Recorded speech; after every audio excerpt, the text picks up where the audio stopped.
देश का अगला प्रधानमंत्री कौन होगा? किस्सा कुर्सी का।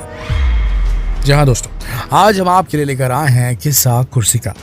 अब देश के कई राज्यों में चुनावी माहौल गर्मा चुका है। जैसे जैसे वोटिंग प्रोसेस आगे बढ़ रही है, कई उम्मीदवारों की किस्मत ईवीएम मशीनों में बंद होती जा रही है।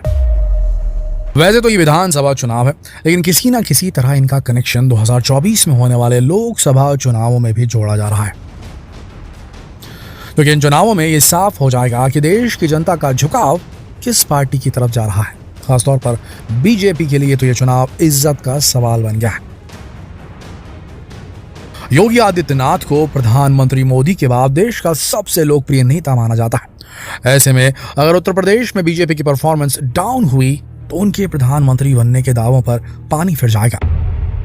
और ऐसे में प्रधानमंत्री पद के लिए कौन उम्मीदवार होगा, ये देखना काफी दिलचस्प रहेगा। वैसे दोस्तों, आपको क्या लगता है कि 2024 में अगर वापस बीजेपी की सरकार बनी तो कौन कौन से नेता प्रधानमंत्री पद की दौड़ में शामिल होंगे? वैसे तो ये एकदम क्लियर कट क्वेश्चन है कि बीजेपी में केवल 3 ही नेता हैं जो सबसे ताकतवर हैं। प्रधानमंत्री मोदी, नो डाउट वो अभी भी देश के सबसे लोकप्रिय नेता है। इसके बाद बीजेपी के पोस्टर बॉय यानी कि उत्तर प्रदेश के मुख्यमंत्री योगी आदित्यनाथ, और बीजेपी के चाणक्य यानी कि अमित शाह तीसरे नंबर पर। सबसे पहले बात प्रधानमंत्री मोदी जी की। प्रधानमंत्री नरेंद्र मोदी एक बार फिर दुनिया के सबसे लोकप्रिय नेता के रूप में उभरे।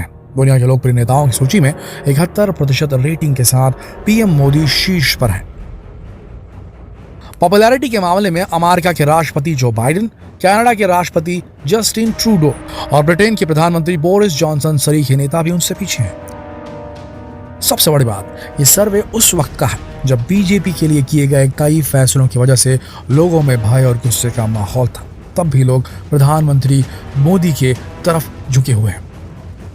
कुछ ऐसे विरोधी भी हैं जो प्रधानमंत्री मोदी को बड़बोला कहते हैं और उनके बड़बोलेपन की वजह से कई बार भाजपा को नुकसान भी उठाना पड़ा है, ऐसा सोचते हैं। कई बार उन्हें अपने फैसले वापस भी लेने पड़े, ये भी बताया जाता है। इसमें सबसे बड़ा फैसला कृषि कानून की वापसी का है। कृषि कानूनों को लेकर साल भर तक किसानों ने धरना दिया और उस वक्त मोदी जी कृषि कानूनों के गुण गाते नहीं थकते थे। लेकिन जैसे ही पंजाब चुनाव का वक्त आया तो उन्हें खतरा महसूस होने लगा और उन्होंने कानून वापस लेने की घोषणा कर दी। इसके अलावा जीएसटी, नोटबंदी ने भी लोगों को काफी परेशान किया था। बढ़ती महंगाई और पेट्रोल और तेल के बढ़ते दामों ने लोगों का जीना आज भी मुश्किल कर रखा है। मोदी जी की हर योजना शुरू तो बड़े जोर शोर से हुई, लेकिन फिर वो टाएं टाएं फिस्सी हो गए, ये कहना पड़ेगा। अब उज्ज्वला योजना को ही देख लीजिए। सभी गरीबों को गैस कनेक्शन तो बांट दिए गए, लेकिन सिलेंडर के बढ़ते दामों के चलते आज वो लोग फिर से चूल्हे जलाने के लिए मजबूर हैं। लेकिन इन सब के बावजूद भी प्रधानमंत्री मोदी की लोकप्रियता में कोई कमी नहीं आई है। वैसे यहाँ एक बात देखने वाली है कि भाजपा के लिए मोदी जी अब मजबूरी तो नहीं बन गए, क्योंकि देश मोदी ब्रांड को जानता है और बीजेपी को वोट भी उनके नाम पर ही मिलते हैं। तभी तो निकाय चुनावों में भी मोदी जी का ही नाम चलता है।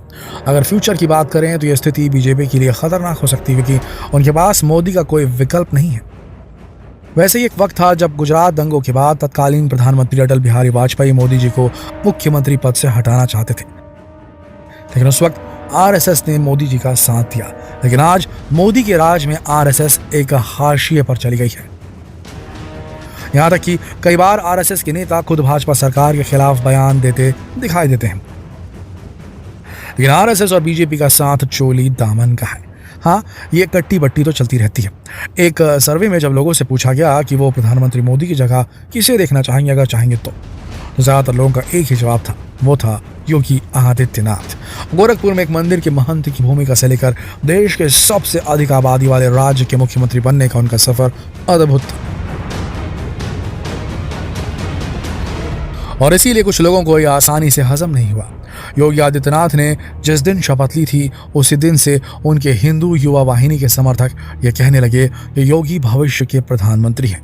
उनके समर्थक ये भी कहने लगे कि 44 साल के योगी आदित्यनाथ बीजेपी के सबसे युवा चेहरे होंगे। 2024 में जबकि मौजूदा प्रधानमंत्री नरेंद्र मोदी भी उस वक्त तक 70 से ऊपर हो जाएंगे। यहाँ तक कि उत्तर प्रदेश में ये नारा भी दिया गया कि अगर यूपी में रहना है तो योगी योगी कहना है। लेकिन उत्तर प्रदेश में विधानसभा चुनाव के नतीजों का इस पर बहुत असर पड़ेगा, क्योंकि उत्तर प्रदेश में कानून व्यवस्था का हाल काफी खराब है आज के वक्त। सरकारी कर्मचारी भी परेशान हैं, विकास के नाम पर बस मंदिर ही मंदिर दिखाई दे रहे हैं। लेकिन योगी आदित्यनाथ अपनी कट्टरपंथी छवि को भुनाने की पूरी कोशिश करेंगे। जिस तरह से उन्होंने कट्टरपंथी हिंदू होने की अपनी छवि का इस्तेमाल किया, वो तरीका काफी हद तक नरेंद्र मोदी से मिलता जुलता है।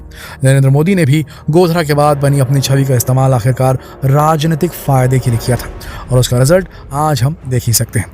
तो इस तरह हम कह सकते हैं कि योगी आदित्यनाथ नरेंद्र मोदी के पद चिन्हों पर ही चल रहे हैं।